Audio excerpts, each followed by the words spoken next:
Hello guys, welcome back to SL news one. இந்த வீடியோவில் நம்ம என்ன பார்க்க போறோம்னா, ரெனகேட் இமார்டல் அனிமேவோட நெக்ஸ்ட் எபிசோட் தான் கைஸ் பார்க்க போகிறோம். இந்த அனிமேவோட ப்ரீவியஸ் எபிசோட்லாம் நீங்கள் பார்க்கல அப்படிங்கிற பட்சத்துக்கு நம்ம சேனலோட பிளேலிஸ்ட் இருக்குது, எல்லாமே செக் பண்ணி பார்த்து வந்து இந்த எபிசோட பாருங்க. நம்ம சேனலுக்கு இப்போ தான் நீங்கள் வந்திருக்கீங்க அப்படின்னா மறக்காம நம்ம சேனலுக்கு லைக் அண்ட் சப்ஸ்கிரைப் பண்ணி விட்டுருங்க. அதே சமயத்தில் நீங்கள் இந்த அனிமேவோட ப்ரீவியஸ் எபிசோட்லாம் பார்க்கல அப்படின்னா அதையும் போய் செக் பண்ணி பார்த்துவாங்க. அப்புறம் தான் உங்களுக்கு இந்த அனிமேவோட ஸ்டோரி லைன்ஸ் எல்லாமே புரியும். ப்ரீவியஸ் எபிசோட லாஸ்ட் டைம் என்ன பார்த்துருப்போம்னா, திடீர்னு வந்த டீமன் கிளானை சேர்ந்தவன் நீங்கள் என்ன கூட கூட்டா சேர்ந்துக்கலாமா அப்படின்னு மாதிரி ஹீரோ கிட்ட கேட்டிருப்பான். ஹீரோவும் சரின்னு சொல்லிட்டு அந்த இடத்துக்கு வந்திருப்பான். எதுக்காகனா அவன் வச்சிருக்க அந்த மேப்புக்குள்ள 3 எட்டர்னல் ஸ்பாட் இருக்கிறது மட்டும் இல்லாம ஒரு சக்தி வாய்ந்த சவப்பொட்டி மாதிரி இருந்திருக்கும். அது வெறும் ஜேடாலே உருவாக்கப்பட்டிருக்கும். அதனால தான் அந்த இடத்துக்குள்ள இருந்து கிளம்பி வந்திருப்பான். இன்னைக்கு எபிசோட் அதுதான் ஸ்டார்ட் ஆகுது. ரொம்ப ஆசைப்பட்ட போல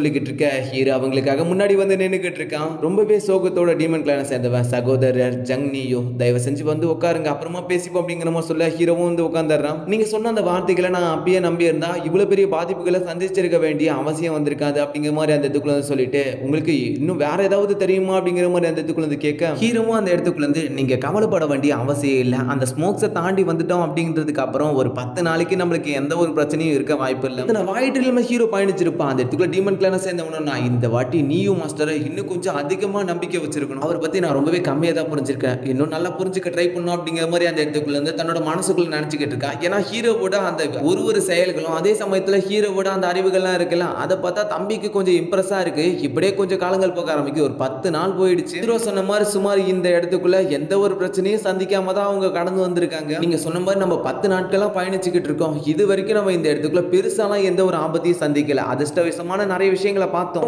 எனக்கு ரொம்பவே சந்தோஷம் தான். தாவோயிசத்தை பத்தி நான் நல்லாவே புரிஞ்சுக்கிட்டேன். அவங்க கிட்ட இருந்து பயங்கரமா சிரிச்சுக்கிட்டு வெர்மிலியன் பிளானட்டுக்கும் எங்க பிளானட்டுக்கும் சின்ன மாற்றங்கள் தான் இருக்கும். கொஞ்ச காலத்துக்கு முன்னாடி பிரிஞ்சு வந்ததுனால சின்ன டிஃபரன்ஸ்லாம் இருக்கு, வேற ஒன்றும் இல்லை அப்படிங்கிற மாதிரி சொல்லிக்கிட்டு இருக்கேன். ஹீரோ அவன் சொல்றது எல்லாத்தையும் கேட்டுட்டு வந்துகிட்டு இருக்கும்போது திடீர்னு ஹீரோக்கு வேற ஏதோ ஒன்று ஃபீல் ஆகுது. ஏதோ ஒரு இடத்துல ஒரு ஸ்டோன் இருக்குது. ஹீரோ பாக்குறான். கொஞ்ச நேரம் இந்த இடத்துக்குள்ள இருங்க, நான் வரேன் அப்படின்னு சொல்லிட்டு பயங்கர வேகத்துல ஹீரோ கிளம்புறான். நட்சத்திர வழிகாட்டிய ஏதாவது சேதம் அடைச்சிச்சுன்னா அதை சரி செய்யறதுக்கு இந்த ஸ்டோன் ரொம்பவே உபயோகமா இருக்கும். அண்டைய நினைவு சின்னத்துல இது எல்லாமே இருக்கு அப்படிங்கிற மாதிரி சொல்லிட்டு ஹீரோ அந்த இடத்துக்குள்ள இருந்து அதை எடுக்கிறான். கம்ப்ரஸ் பண்ணி அப்படியே ரொம்பவே சின்னதாக்கி ஹீரோ தன்னோட கைக்குள்ள எடுத்து வச்சுக்கிறான். நினைவு சின்னம் அப்படிங்கிறது உங்களுக்கு ஞாபகம் இருக்கும்னு நினைக்கிறேன். ஹீரோ அந்த கடவுளோட நினைவகம் இருக்குல்ல, அதுல இருக்கிறத வச்சுதான் எல்லாத்தையுமே பத்தி சொல்லிக்கிட்டு இருக்கான். இந்த இடத்துக்குள்ள அவன் நட்சத்திர படிக்கத்தை திரும்பியும் ஹீல் பண்ணிக்கிட்டு இருக்க. இந்த நட்சத்திர படிக்க ரொம்பவே டேமேஜ் ஆயிடுச்சு, கொஞ்ச காலத்துக்கு இதை நம்மளால பயணிக்க முடியாது அப்படிங்கிற மாதிரி சொல்ல ஹீரோவும் கடவுள்களோட நினைவகத்துல இதை சரி செய்யறதுக்கான வழிகள் இருக்கு. அது மட்டும் இல்லாம வெர்மிலியன் பிளானட்ல இருந்து நான் வெளியே போனா கண்டிப்பா இந்த நட்சத்திர படிக்க எனக்கு தேவைப்படுன்ற மாதிரி சொல்லிக்கிட்டு இருக்கேன். அவனுக்கு கொஞ்ச காலத்துக்கு நம்ம நடந்துதான் போய் ஆகணும்னு நினைக்கிறேன். ரொம்ப பெருசான தொலைவுகள் இல்ல,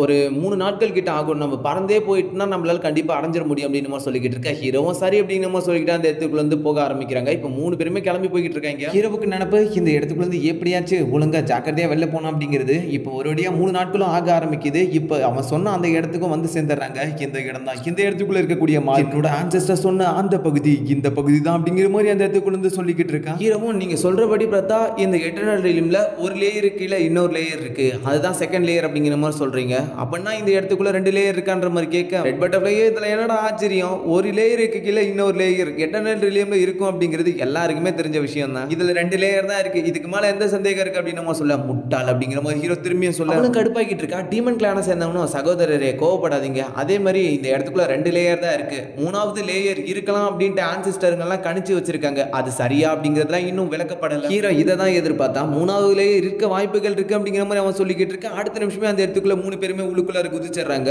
அடுத்த நிமிஷமே ஒரு எனர்ஜி பிளாஸ்ட்ல ஒருத்த புதுசா வந்து இறங்குறான். இந்த இடம் யாருக்குமே தெரியாதுன்னு சொன்னா எப்படா இவன் வந்தான் அப்படிங்கிற மாதிரி வந்துகிட்டு இருக்கா. அந்த சோல் டிரான்ஸ்ஃபர்மேஷன் ரிலீம் சேர்ந்தவனா லிங்கர் கவலைப்படாத, இந்த இடத்துக்குள்ள இருக்கக்கூடிய 3rd லேயர்ல இன்னமும் நிறைய ஜெட்ஸ் இருக்க வாய்ப்புகள் இருக்கு, நான் கண்டிப்பா அதை உனக்காக எடுத்துட்டு வருவோம் அப்படிங்கிற மாதிரி அந்த இடத்துக்குள்ள சொல்றான். இவங்க 3 பேரும் அந்த இடத்துக்குள்ள இருந்து எதுவுமே தெரியாம பயங்கர வேகத்துல உள்ளுக்குள்ள போய்கிட்டு இருக்க. இவங்களுக்கு பின்னாடியே ஃபாலோ பண்ணிக்கிட்டு சோல் டிரான்ஸ்ஃபர்மேஷன் ரிலீம் சேர்ந்த ஒருத்தன் வந்துகிட்டு இருக்கான் அப்படிங்கிறது இவங்களுக்கு எதுவுமே தெரியாம போய்கிட்டு இருக்காங்க. அதே சமயத்துல முன்னாடி அதிர்ச்சியாக இதுதான் அந்த செகண்ட் லேயர் அப்படின்னு சொல்லிக்கிட்டு இருக்கும்போது எம்டியா இருக்கு செகண்ட் லேயர். எப்படி இதுக்கு சாத்தியம், இந்த இடத்துக்குள்ள எந்த ஒரு பொருட்களும் இல்ல, இதுக்கு வாய்ப்பு இல்லை அப்படிங்கிற மாதிரி அந்த இடத்துக்குள்ள நான் சொல்லிக்கிட்டு இருக்கேன். இங்க என்ன நடந்துகிட்டு இருக்கு, எனக்கு சரியான விளக்கம் வேணும்ன்ற மாதிரி சொல்லிக்கிட்டு இருக்க. ஹீரோ நான் இதை தான் நினைச்சேன், கண்டிப்பா இந்த மாதிரி நடக்க கூடாதுன்னு தான் நினைச்சுக்கிட்டு இருந்தேன். சரி அடுத்து என்ன பண்ணலாம் அப்படிங்கறத யோசிப்போம் அப்படிங்கிற மாதிரி ஹீரோ முன்னோக்கி போய்கிட்டு இருக்க. அவளும் புலம்பிக்கிட்டே இருக்கான், பாய மூடிக்கிட்டு அடுத்து இது என்ன பண்ணலான்றத பாரு அப்படிங்கிற மாதிரி கடுப்பாக அவளுக்கு சரியான டென்ஷன் சும்மா திட்டிக்கிட்டு இருக்கான். நீங்க 2 பேருமே தயவு செஞ்சு சண்டை போடாதீங்க, இதுக்கெல்லாம் காரணம் நான் தான், நான் கண்டிப்பா உங்களுக்கு சரியான விளக்கத்தை கொடுக்குறேன், நீ எனக்கு சரியான விளக்கத்தை கொடுக்கலாம், நம்ம 3 பேரோட கூட்டணியை நானே வீணா பிரிச்சேன் அப்படின்ட்டு நீ என்ன குறை சொல்லிடாத அப்படிங்கிற மாதிரி அவ திரும்ப ரெட் பட்டர்ஃப்ளை, நான் உங்க வீட்டுக்கு சக்தி வாய்ந்தவனா இல்லாத இருக்கலாம், வெர்மிலியன் கிண்ணத்துல போனதுக்கு அப்புறம் நான் கண்டிப்பா இழப்பீடுக்கலாம் ஏதாவது திருப்பி தருவேன், நான் டீமன் கிளானோட தலைவன், நான் வாக்குறுதி பின்வாங்க மாட்டேன் அப்படிங்கிற மாதிரி சொல்லிக்கிட்டு இருக்கும்போது ஹீரோ, நீங்க பேசி இருக்கிறத விட்டுட்டு இங்க வாங்க, 3வது லேயர் இருக்குது அப்படிங்கிறது உண்மைனா அதோட வாசல் இந்த இடத்துக்குள்ளதான் இருக்கு அப்படிங்கிற மாதிரி ஹீரோ சொல்ல அந்த இடத்துக்குள்ள 3 பேருமே அதிர்ச்சி பயங்கர வேகத்தில் ஹீரோ நோக்கி ஓடி வந்துகிட்டு இருக்காங்க. அந்த வாயில் இருக்கிறதுக்கான ஒரு சின்ன தடைய மாதிரி தெரியுது, தண்ணியில அட்டாக் வரது ஹீரோக்கு தெரியுது, எல்லாருக்கும் முன்னாடி ஹீரோ தப்பிச்சிடறான், மீதி 2 பேருக்கும் அந்த இடத்துக்குள்ள டேமேஜ் ஆக ஆரம்பிக்குது, 2 பேரோட வாயிலிருந்து அந்த இடத்துக்குள்ள ரத்தம் வந்துகிட்டு இருக்கு. ஆனா ஹீரோவுக்கு இந்த இடத்துக்குள்ள காயங்கள் ஏற்படலாம். ஆனா இந்த கூட்டத்துல ஹீரோ தான் வீக்கானவன், எலமெண்ட் கிளானை சேர்ந்தவங்க அப்படின்ட்டு டீமன் கிளானை சேர்ந்தவன் அந்த இடத்துக்குள்ள அதிர்ச்சியோட பாத்துக்கிட்டு இருக்கு.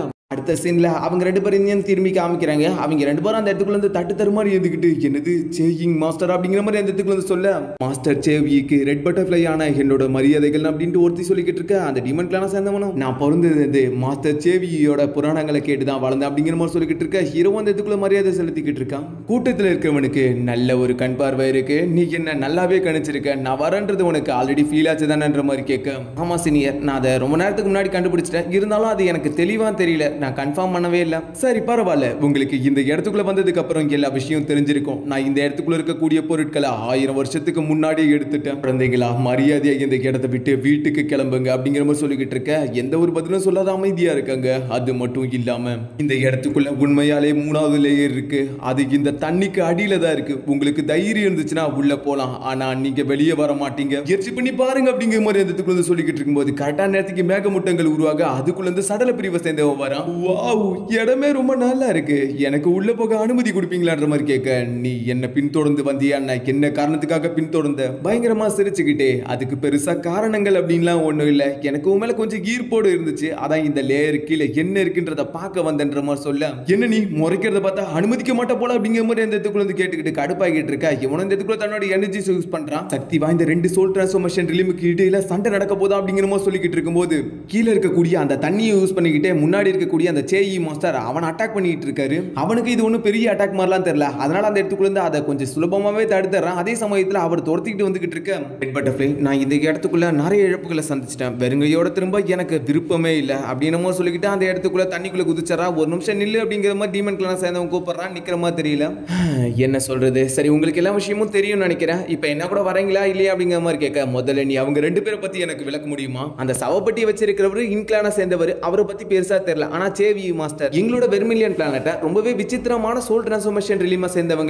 அவரும் ஒருத்தர். அப்புறம் அவரோட உடம்புக்குள்ள ஏதோ ஒரு வெறித்தனமான எண்ணங்கள் இருக்கு அப்படிங்கிற மாதிரி கேள்விப்பட்டிருக்கேன். ரீலியன்ற மாதிரி ஹீரோ சொல்லிக்கிட்டு இருக்க. சடலங்களை நேசிக்கிறது தான் அவரோட வெறி அப்படிங்கிற மாதிரி சொல்ல. இன்னும் சடலங்களை நேசிப்பானா?